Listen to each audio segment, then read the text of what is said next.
everyone and welcome to Flower Press. Today I am thrilled to be joined by Anna Baird, the incredible founder of Bared Footwear. Anna is a trailblazing entrepreneur, a sustainability advocate and a fashion innovator, leading the way in purpose-driven retail. So Anna, can you tell us a bit about Bared Footwear? What we are is a fashion brand that makes shoes that are comfortable. I started the business 17 years ago. I was a podiatrist. I was seeing these young women every day. Often they had knee problems or something. And there was really nothing on the market that would fit an orthotic except something that was designed for an 80-year-old. We definitely don't want to be a comfort brand that makes shoes that'll look okay. Yeah. We're a fashion brand, but it certainly wasn't a fashion brand 17 years ago. I wanted to fill a gap in the market to make shoes that were really comfortable and looked great that I would want to wear. But that's what we are now. So we've got 6 stores in Australia, 1 in New Zealand, and we're about 60% online, so a big online business as well. Yeah, wow. So Anna, your background is super interesting because you didn't start out in fashion, you started out in podiatry. Can you tell me a little bit about that journey? Because they're vastly, wildly different worlds, right? Well, yes and no. I think, we still have, there's lots of reasons I think the business is kind of working, but I think most fashion brands actually really don't care about comfort at all. So we are really unique in the world that we make shoes that actually genuinely look cool and are really desirable, but care about comfort, because it just is not a thing for other brands. And I think even when I first started working with factories, they sort of hated working with me because I would sample something literally 10 times to tweak the fit and comfort of the shoes, but they were never seen that before. No one cared. So the first initial shoes 17 years ago were not cool. Like, they were pretty hideous. They were marginally better. I actually don't believe that you could make anything not cool. They were not cool, and they weren't even comfortable. I mean, I survived really because I was in the shop 7 days a week. So I was listening to customers. I could see what I was doing wrong, and those customers sort of stuck with us. I think customer service is what we do incredibly well. But from the early days, I knew what I needed to do to try and improve the shoes and really listen to what the market wanted. But they were hideous. I'm so glad that those days are done. And luckily now I love our shoes. I certainly did not love them in the early days. Well, I love your shoes. I have a whole cupboard full of your shoes, as you know. But I suppose what I'd love to really know is, how did you even know how to reach a manufacturer? Or how did you even know how to start designing a shoe? I remember being in practice one day and really thinking, I'm going to have to do it. Someone else is going to get in first if I don't do it. And I Googled last manufacturer. So a shoe is created around a last. In the olden days, they were timber, and now we still work with timber, in initial phases of design. It looks like a timber foot kind of thing without toes. And I found actually a man called Bruce Miller in Thomastown, and I went out, drove out there, met him, and then found a factory in Sydney. I wasted a couple of years with a factory that didn't work out in Sydney. Then I found another factory, and it took about 3 years to get the first range. I cut back podiatry to 4 days a week and started travelling to Sydney most Mondays to develop the range. Wow. And then I actually had no idea that you did them both at the same time. Yeah. No, I stayed practicing until I opened the first store, which was in Toorak. And that's when my really exciting idea turned into this awful reality that I had really ugly shoes. We'd spent all our capital on, a huge order of shoes that really didn't fit anyone, looked pretty hideous, stood in this little shop in Toorak Village, had no income, had a few team members that could barely pay. Luckily, my husband had a decent job at the time as an accountant, so we could kind of pay the bills. But I don't want to go back to those days. And we couldn't actually fit, the little shop was tiny.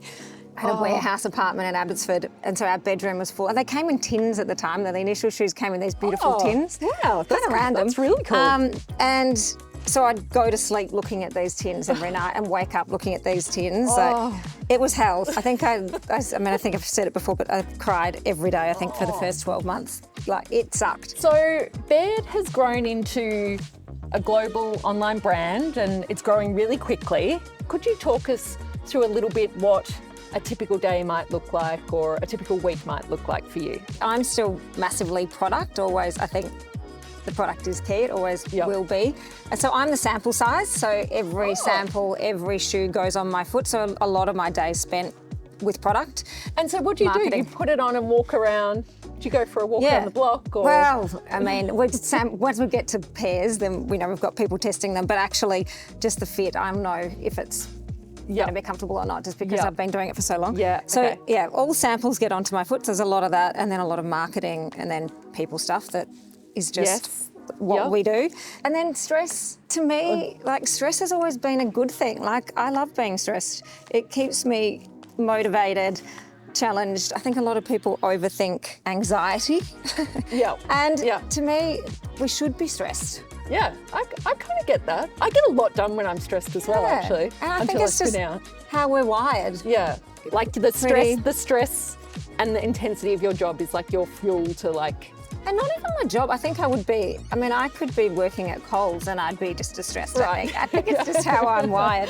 So I don't think it's even the job that causes me stress. I think that's just, how I go about life. But we also get to do great holidays and things now. I've got an awesome team, so we get a lot of flexibility to sort of get away. And I kind of don't see work and life as a separate thing. Like I love being at work, and even when I'm on holidays, I love staying across everything. So I think I'm the same really actually. lucky. Yeah. And every holiday I go into, all I want to do is go into every florist that I can see and just explore everything that everyone else is doing around the world.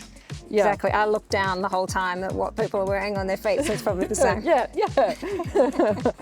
So, Anna, you mentioned earlier that you had a team member who was amazing start with you, go away, pursue another career, and then come back into the COO role. How do you, I guess, create that culture where you've got these extraordinary people that grow through the business with you and stay on? I think, by the way, my flowers are looking good. Yeah, they are. They're really good.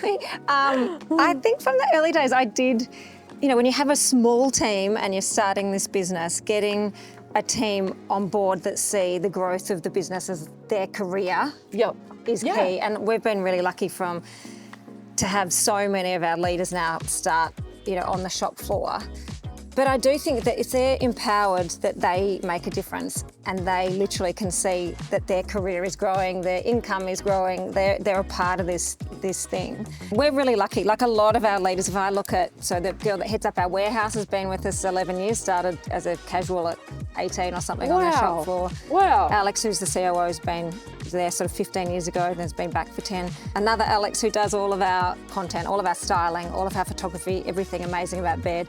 She's been with me for 15 years, had 2 kids, is there. Wow. She's an absolute gun. Although we did the same photography course. I now can't take a photo with my iPhone, and she's a professional photographer. Wow. And there's many, many more. Another girl that's left for 5 years and came back and is now in a senior role. There's lots of them that are there 11 or 12 years.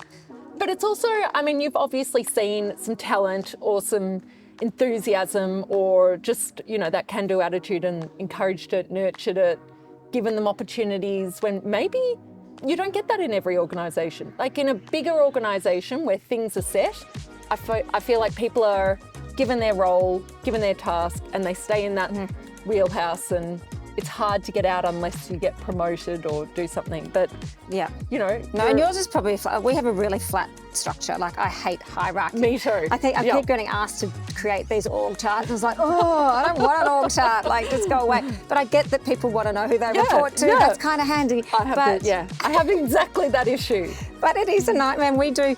Everyone does jump in and do everyone else's job. And I want people, like one of our values is question everything. You want everyone to go, this doesn't seem right. Is there a better way of doing it? Not, this is someone else's job or responsibility. Some other person should be thinking about that. And it does work. Having people feel empowered that they get to make all the decisions and they feel that they can speak up. And it's valued key. And they'll see it implemented. We're really similar. So we have... my COO is somebody I hired 3 months into the business, Bella, who you've met. And she's a gun and she runs this place. And there's a whole bunch of team members who have been with me for so long and grown through the business. And she's got just as much pride in the business and the success as you, because she's been there from the start. And I wholeheartedly know that the business wouldn't be what it is without her. Same. So I'm and it's not for everyone. I think the flat structure, having I guess people put their hand up to jump into different things isn't for everyone. Not everyone likes that, but if you like it, yeah, and there are a lot works. of. I've done a few years ago. I started thinking, oh, we don't know what we're doing. We've got to this size, and we need to get external people that have come from big businesses. They'll know what we don't know. We've kind of fumbled our way to this size. So I hired a few people that had come from big businesses, paid them a fortune, and they did not work out. And I think there's a lot of businesses that have a lot of middle management that don't actually do a lot. I don't know what they do, but there's a lot of them. So I think there's definitely something in making sure you're bringing people up within your teams that you already know are super strong and everyone already respects them. Yeah. I have a bit of a question, and I talk about this to my husband quite a lot. What's your view on, I guess, university qualifications these days? Because I feel like when I was growing up, you absolutely had to go through uni, and it would never have occurred to me that was not the path to go through. But I feel like now, and especially with my own team that we've built, I don't know if it's necessarily the most important thing, and experience and attitude is kind of all I'm looking for. Maybe if you want to be a doctor. Yeah. I'd like my doctor to have gone to university. Yeah, same. Yeah, my brain surgeon, maybe I would like them to. Yeah, but definite preference for that. I think I've never really even looked at resumes, to be honest. I know you should, but a lot of what we do is people-facing things, like whether it's customer service, retail, but even within the marketing team, we want creative people that think in the right way and they're the right fit for the team dynamics. So, I don't think I've ever valued it that much. And I don't think, I just studied podiatry but my strength is really probably marketing. So, and I've never studied any marketing or business or leadership or any of those MBA things. I've read a lot of books on leadership though, I must say, so I've probably done numerous MBAs in my reading. Yeah, and I think now, I'm obsessed with AI. Chat is literally my best friend. And now I keep saying to my son who's going into year 10, to be honest, none of this, it's so archaic, just live on AI and probably become a plumber or an electrician, because they're going to be the only jobs that humans are going to be needed for. Maybe gardening. Flowers are still going to be wild till a robot can do it. So Bared has built a cult-like following. What do you think has sparked that kind of brand love, besides an amazing product? Yeah, or maybe I think it does. amazing. I think the product, there's no point having the best customer service team in the world if you don't have a great product. You can only apologise so many times, and so it has to start with product and the desirability of that product. You have to create a product that people love, they're really happy with, and they want to come back. So it starts with marketing product to get it out there, and then how you get the brand loyalty is then actually just the people that are associated with the business, that are actually the ones speaking to the customers in the stores, picking up the phone. And we do an incredible job of customer service, and a lot of it is about, one, employing the right people from the get-go. And I copied this from someone else years ago, but it is true, is when someone says, who trains your team? And the answer is their parents do. We hired them trained. They're good people. We don't need to teach them how to be good people, and then we just teach them about shoes, and then make sure that they believe in the product. And it's easy to believe in our product because we really do legitimately try and make great shoes that are really comfortable, and now we're massively investing in trying to make shoes that are better for this planet. So they've got a lot to love about the product that they're selling, and then it's their job just to make sure they keep the customers happy. So we don't have policies and procedures. I think it really, which I think when people come from other businesses and they've worked in retail, find it quite hard initially, because we don't have if a customer wants this, then you do that, or if you've got this problem, you do that. It is literally from the day you're employed as a casual, you've got the power to give someone a free pair of shoes if you need to.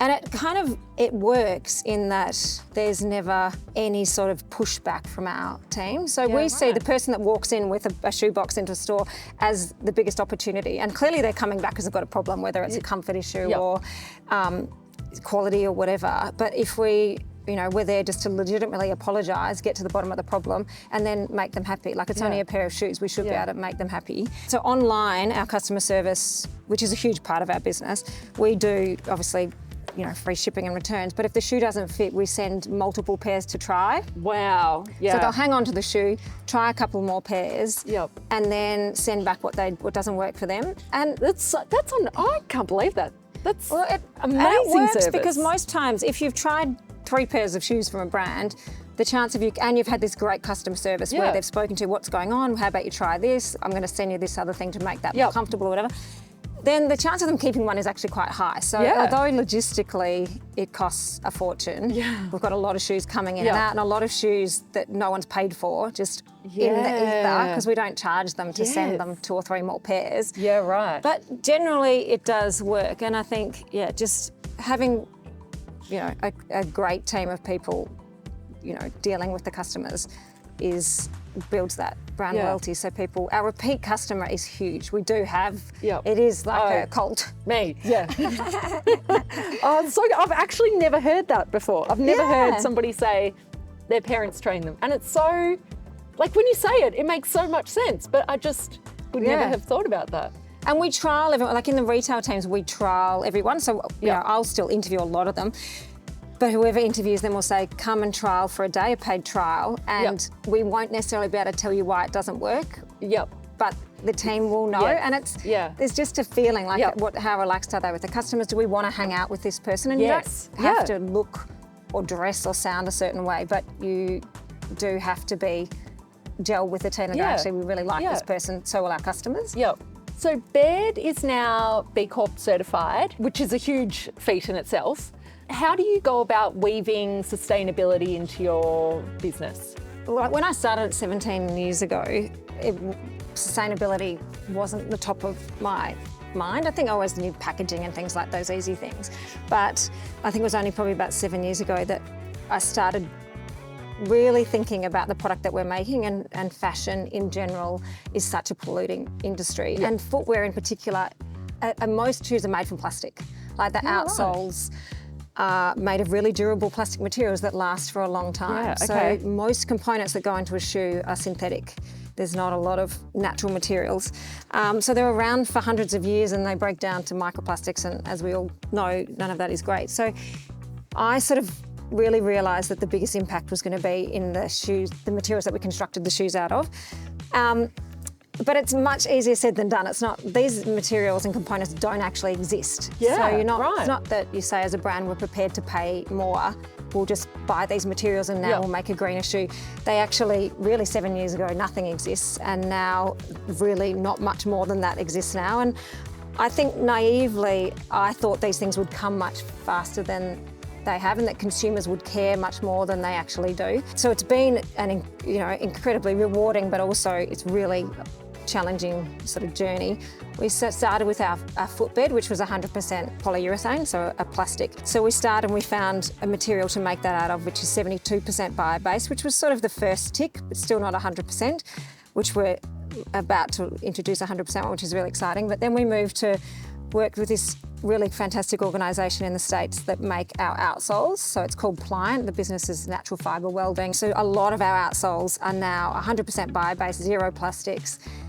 But with all of these things, they come with, we're the first brand to test a whole lot of these components. So it's a really risky business, and we've had all sorts of problems. We had a top cover, this cork top cover on a footbed that lasted about a day and started peeling off. So every shoe that had been sold, we had to recall, replace everything. And even currently with these outsoles, some of our really pointy toes we've had problems with. So it's, one, costs a whole lot more. Two, you then got the risk of actually having a shoe that is less durable, which is just defeating the purpose. So you want these things to be around. And also, like a lot of the time, like I worked with a university in the States last year, spent $250,000 trying to create this bio-based adhesive because there's no greener glues in the world. In the end, the glue was strong enough to like do craft. It was never going to be a glue for a shoe. So I've sort of ditched that project completely. That's wild. That's absolutely, like, I can't believe you're the one kind of pioneering a bunch of this. Like, really, I'm sorry, I shouldn't say that. No, it's good. But it is frustrating. But I mean, there are some businesses and things that we're working with now that have got some bigger brands. The problem is they don't want to pay more, and it costs a lot, and consumers don't care. We sort of say that it's coming. No one buys our shoes, I think, because of any of the things that we do in this space, and nor should they have to, really. Like, they're buying a shoe because they look great and they're comfortable. Yeah. But I'm thinking and hoping down the track that actually more consumers care, and when you've got a choice of a few different brands and you know this one legitimately is trying to make a difference, then you'll choose to spend your money with a brand that actually does the right thing. And we're a long way from making a shoe that's going to break down and leave zero plastics. So component by component, we're swapping them out. And although saying that, we do have a sandal launching later in the year that is 100% bio-based and will break down. Oh, so wow. So that's exciting. Wow, that's zero super plastic exciting. shoe. It will be. Oh, look out for it. That's very impressive. But I mean, the hard thing is you've got to stay commercial as well. Like, our biggest selling shoes is like a corporate shoe. You know, it's not.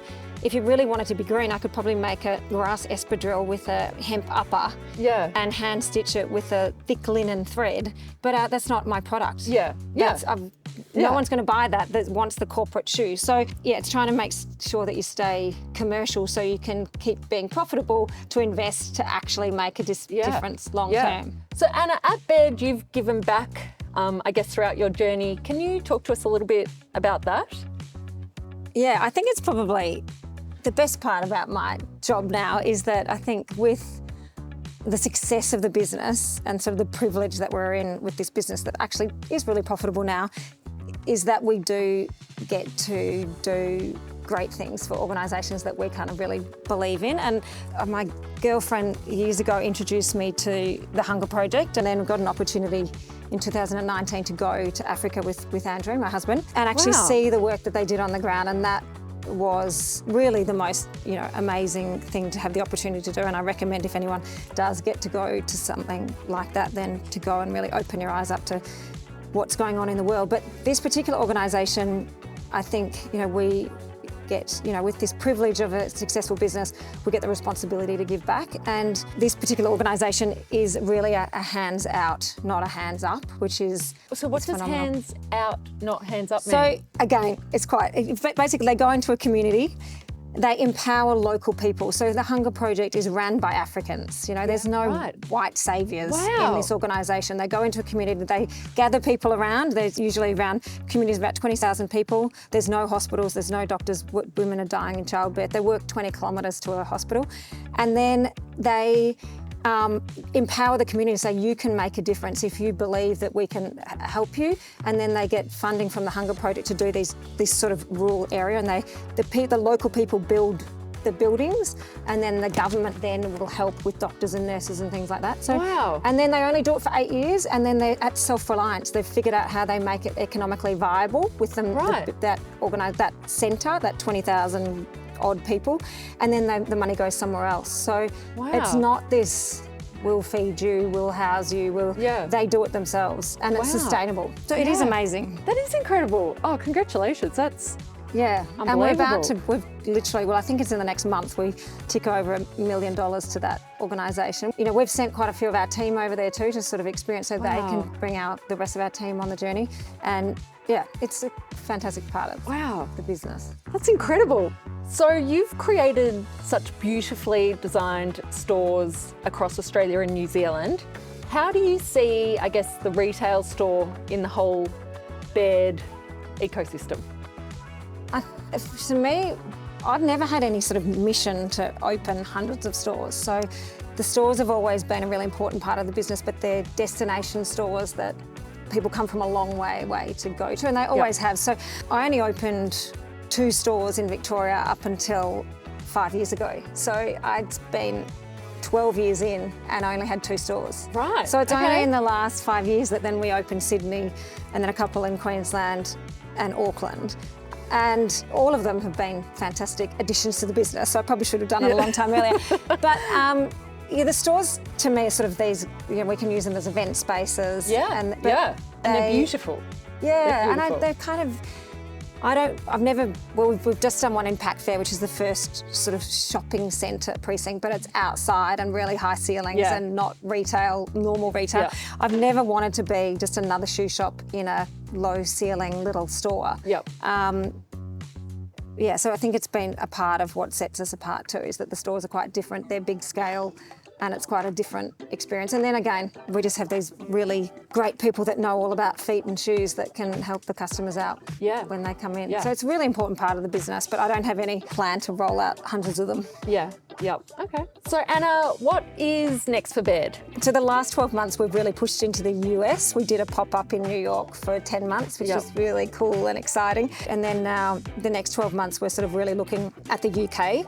So that's quite exciting. For a long time, wasn't that interested in the UK, thinking that the shoes are kind of really expensive because of the taxes. But now with Trump's taxes, then I'm like, we've got them there anyway, so let's go to the UK. So I'm really excited. And it's already starting to really pick up, so that's cool. All right, so now it is time for some rapid fire questions. So just the first word that comes to mind. Most worn Bared shoe. Anything white. Oh, okay. Favourite holiday destination? Croatia. Okay. One thing you always forget to pack? A dry shampoo, probably. Okay. Heels or sneakers? Heels. A celebrity you'd love to see wearing Bared? It's not going to be one word. Anyone with a big following that talks to camera and raves about how comfortable the shoes are. What time does your alarm go off on a workday? 5:20. If your shoes could talk, what is one word they would use to describe you? Hurried. If you could give a bunch of flowers to anyone in the world, who would it be and why? My mum, because I'm hopeless and would never do that normally, but if I thought about it, I would. She's lovely and would deserve them, but yeah, I'm not a very good daughter, so that's who I should do. It's a nice one. You've made up for it now. Yeah. Great answer. Well, thank you. Okay, time for a flower reveal. Yours definitely looks more professional. No way, I love yours. Yours is wild. I love it. There we go.